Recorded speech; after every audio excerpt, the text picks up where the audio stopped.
ব্যতিক্ৰম ব্যক্তি। এগৰাকী ৰাজনীতিক হিচাপে তেখেত সক্ৰিয় ৰাজনীতিক, এগৰাকী সমাজ সচেতন হিচাপে তেওঁ আগশাৰীৰ সকলোতকৈ আগত থকা সমাজকৰ্মী, আৰু এজন লেখক হিচাপে তেওঁ এজন দায়বদ্ধ লেখক। মতাদৰ্শগতভাৱে তেওঁ যি ৰাজনীতিক সমৰ্থন কৰে, বাওঁপন্থী ৰাজনীতি, সেই ৰাজনীতিকে তেওঁৰ লেখা, তেওঁৰ অন্য ৰচনাত তেওঁ প্ৰতিফলিত কৰে। আমি সকলোৱে জানো যে দীৰ্ঘদিন ৰাজনীতিৰ লগত যুক্ত অসমৰ কেইবাগৰাকীও পুৰোধা ব্যক্তি আছে, কিন্তু তেওঁলোকে শেষ পৰ্যন্ত কিন্তু নিজৰ ৰাজনীতিত অটল হৈ থাকিব পৰা নাই। দেৱকান্ত বৰুৱাৰ পৰা গৌৰীশংকৰ ভট্টাচাৰ্যৰ পৰা এইসকল বিখ্যাত ৰাজনীতিক, কিন্তু তেওঁলোকে তেওঁলোকৰ আদৰ্শত অটল হৈ থাকিব পৰা নাই। বিশেষ কিছুমান মুহূৰ্তত তেওঁলোকে তাৰ আগৰ জীৱনত যিবোৰ কথা কৈছিল তাৰ সম্পূৰ্ণ বিপৰীত দিশত থিয় দিছিল। এই ক্ষেত্ৰত হেমেন দাস ব্যতিক্ৰম। তেখেতে ৯৫ বছৰ বয়সতো তেখেতৰ মতাদৰ্শৰ লগতে আটাইতকৈ যিটো ডাঙৰ তেখেতৰ কৃতিত্ব, সেইটো হ'ল মানুহৰ লগত যোগাযোগ। কিন্তু চবতকৈ ডাঙৰ কথাটোকে এই ৯৫ বছৰতে এই যে তেওঁৰ লেখা মেলাত জড়িত বা বিভিন্ন সামাজিক কামত সেইটো চবতকৈ ডাঙৰ। অকল লেখা মেলাই নহয়, তেওঁ অসমৰ আটাইতকৈ চিৰিয়াছ এজন পাঠক। আজিৰ তাৰিখত যিসকল তৰুণ লেখক লেখিকেও লিখি আছে, তেওঁ যদি পঢ়ে, তেওঁ যদি ভাল লিখিছে লেখকজনে তেওঁ প্ৰশংসা কৰে, আৰু যদি ভুল লিখিছে তাকো তেওঁ বিনয়তাৰে আগুলিয়াই দিয়ে।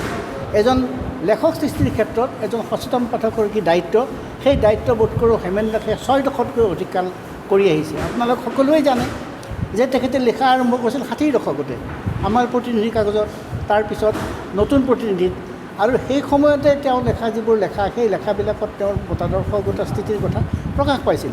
পৰৱৰ্তী সময়ত তেখেত ৰাজনৈতিক দলৰ মাৰ্ক্সবাদী কমিউনিষ্ট পাৰ্টীৰ তেওঁ সৰ্বক্ষণৰ কৰ্মী হ'ল। তেওঁ এজন ভাল সাহিত্যিক হোৱাৰ তাৰ স্কোপ আছে যদি ৰাজনীতি নাহিলে। ভাল সাহিত্যিক মানে আমি যি বুজোঁ সেই অৰ্থত তেখেত এজন উৎকৃষ্ট সাহিত্যিক। কাৰণ সমাজৰ দায়িত্ব যিসকলে পালন কৰে সেইসকলে হ'ল সমাজৰ অতন্দ্ৰ প্ৰহৰী, অতন্দ্ৰ বিপ্লৱী।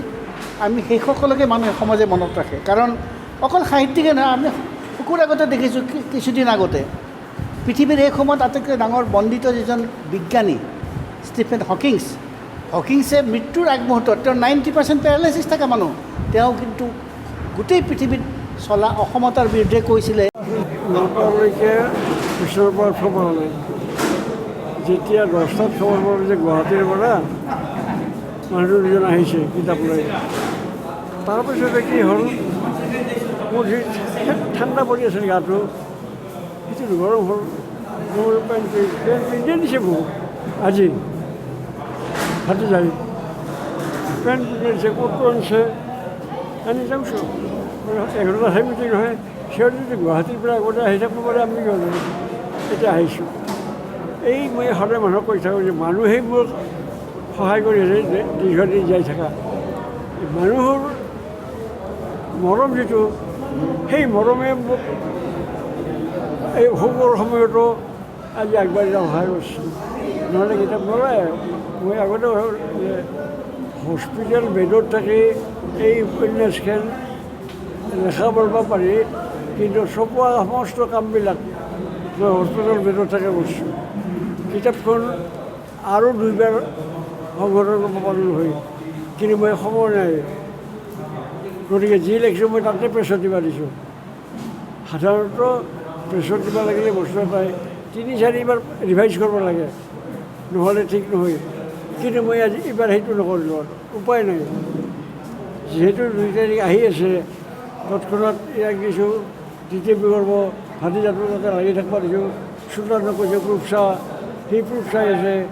তাৰপিছত কৈছে প্ৰুফ আনি দিয়ে, দি আছে। সেইফালে গুৱাহাটীত যোগাযোগ, তহঁতে প্ৰিণ্টাৰ ঠিক কৰ। সিহঁতে প্ৰিণ্টাৰ ঠিক কৰিছে।